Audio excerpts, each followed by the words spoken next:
All right, welcome to this new chapter.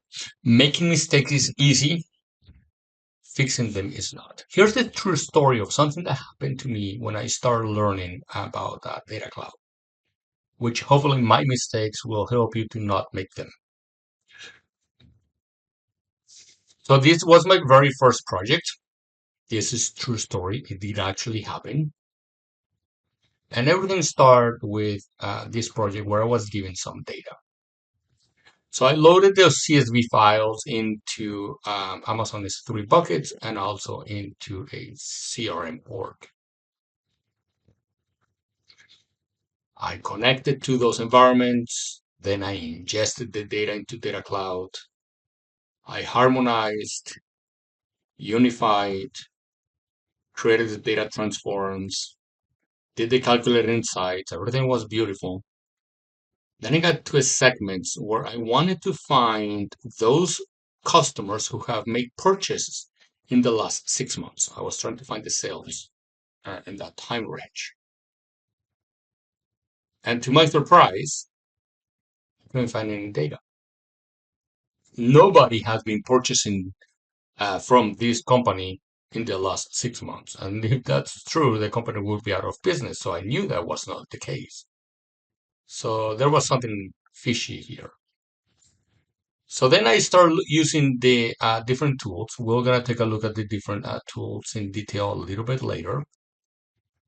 And I noticed that the date was 1921. The company was not that old. So this starts smelling like a Y2K. Then I use another tool, which is actually my preferred tool for viewing data. And I noticed a couple of things in here. I noticed that the cost field had a data type of text, but it was a number, but it was text. Interesting, I say. I also noted that the date field was actually a date, so that's good. Well, that's consistent at least. But the years were 0023, 21. So definitely that confirmed that something was off, and this was definitely a Y2K issue. So then what did I do then is I went into the actual source data and I looked at the data in the source and I saw a couple of things. Well, first of all, this type of format here confirms that actually the date, it's 2 digits for the year. This is October 22nd, 20, not 2000 years ago, of course.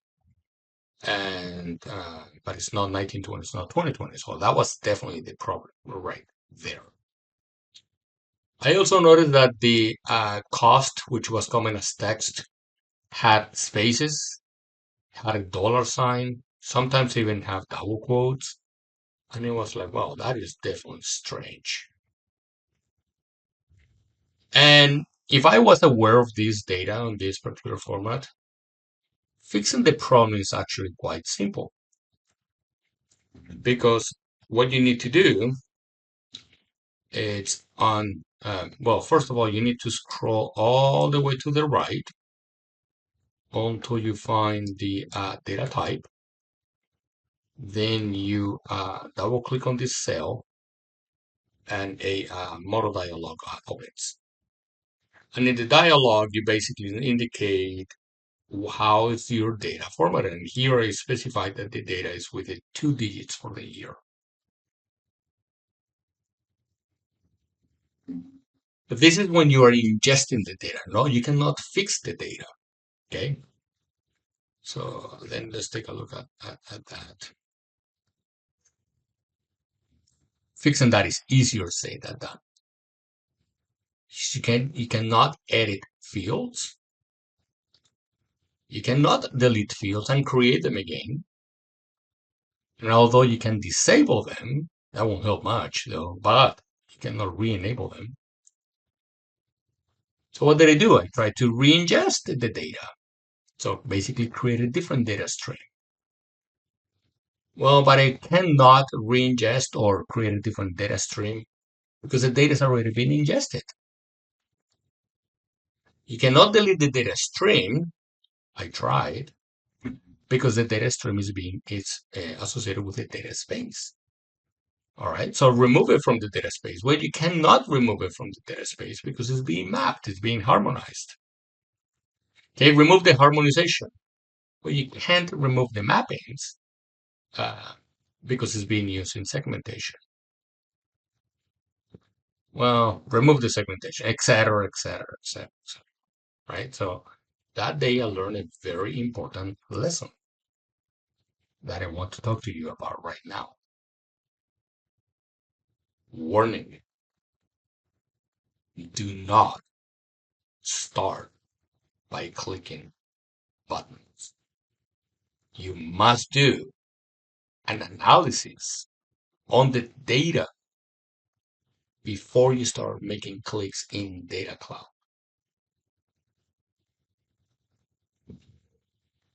So there's an 80-20 rule which says that 80% of the time should be spent on the implementation and 20% should be done.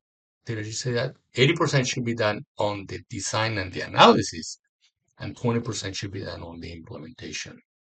Stop, and before you start clicking buttons, which is what I did, and the reason I failed, is you have to think about your data.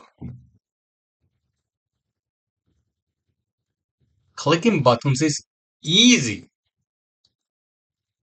which leads to easy clicks, easy slips. But fixing them is a trick. I wish I could take credit for that phrase, but that was actually created by ChatGPT. All right. So you have been warned. Design before you click. 80% of the time should be done in design. Now, I'm not talking about this being a waterfall project. If you want to break it in sprints, each sprint, 80% of the time for each sprint should be planning and designing, and 80% of that sprint should be on the clicking.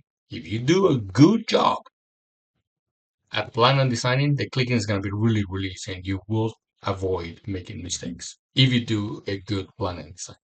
So in my case, if I had taken a few moments, extra moments, to take a look at the definition of the data type, like the things were strings, and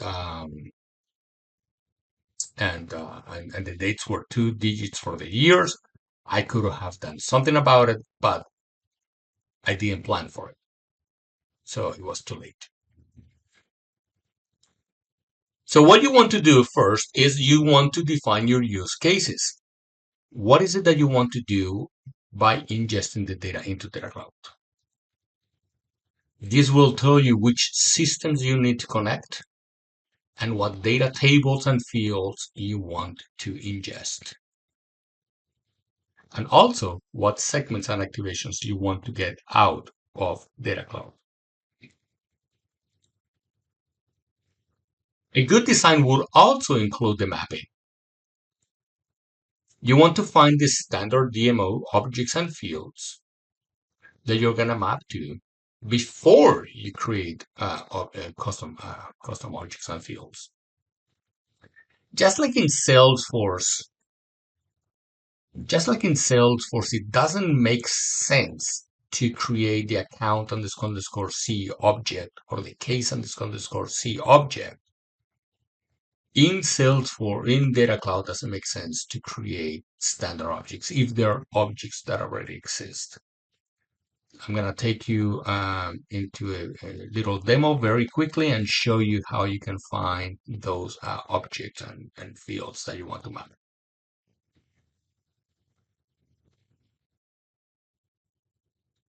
Before you create the objects and the fields, go to that documentation and read it again and make sure that actually that does not exist and you do need a new custom object and custom field. If you're a customer, you know your data. If you're a partner or a consultant working for a different company, that company will know their data. So talk to them. Make sure that you actually involve them in this particular step of the project. Work with the stakeholders. And if you don't like steak, work with the chicken holders. All right. That concludes this chapter. Thank you so much for watching. Make sure you subscribe, you like, you follow me on LinkedIn. Hopefully you buy me coffee. If you're enjoying these sessions, please do. And that will really motivate me to keep working on other sessions for other topics. All right. Thank you. I'll see you in the next chapter.